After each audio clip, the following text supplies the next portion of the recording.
5 seconds. Start.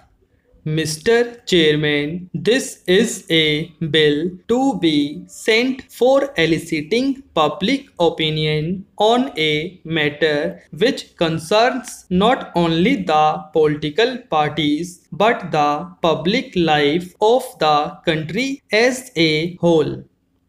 My approach in this matter, subject to public discussion and conclusions arising out of it, is somewhat different from what has been said by the two previous speakers.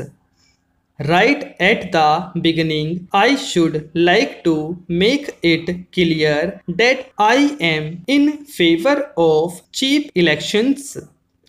I want to rule out money as far as possible from the context of the processes of our parliamentary institutions and democracy because money has undoubtedly a corrupting influence.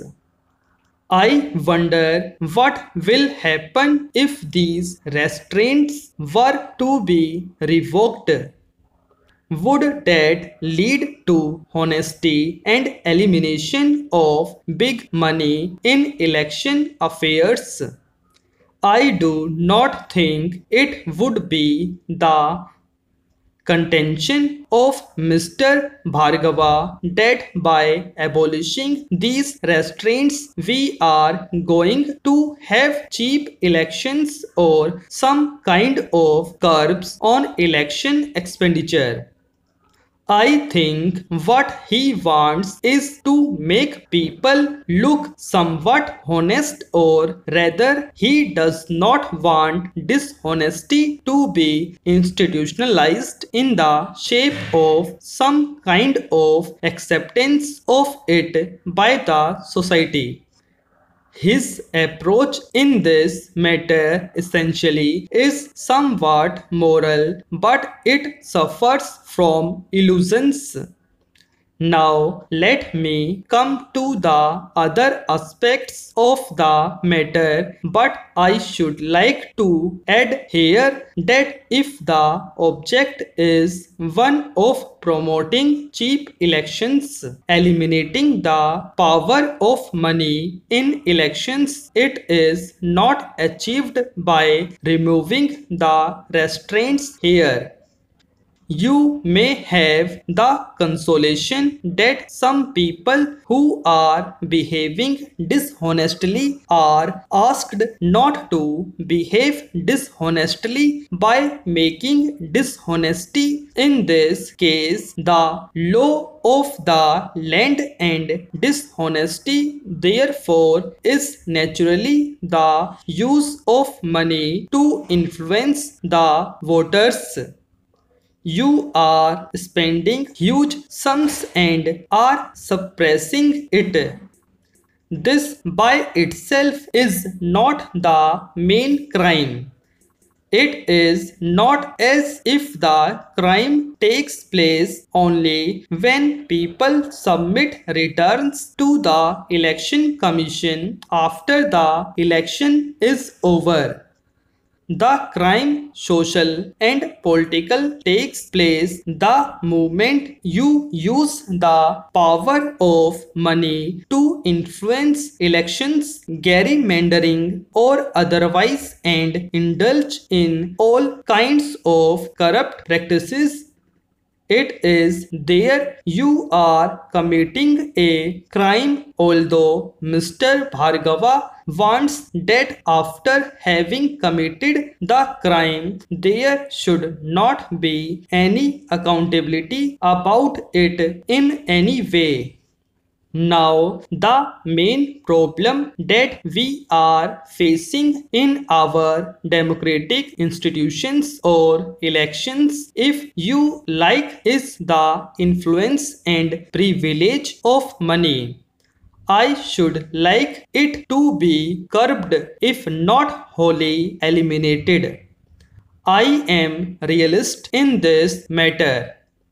As long as the capitalist classes remain, as long as the wealthy remain, as long as the haves and the have-nots divide the society, money will have its part to play.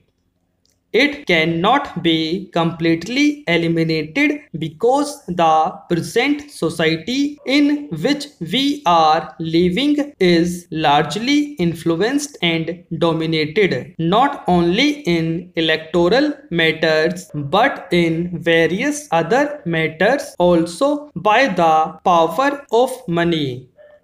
Therefore, I have no illusion that by changing certain laws of this kind, we will be getting out of the clutches of the big money in this matter. Now that power will remain. All that we can do now by legislation and otherwise by practices, conventions, etc. is to reduce that power of money, that impact of money on our political life, whether it is election or something else. This is the most we can achieve.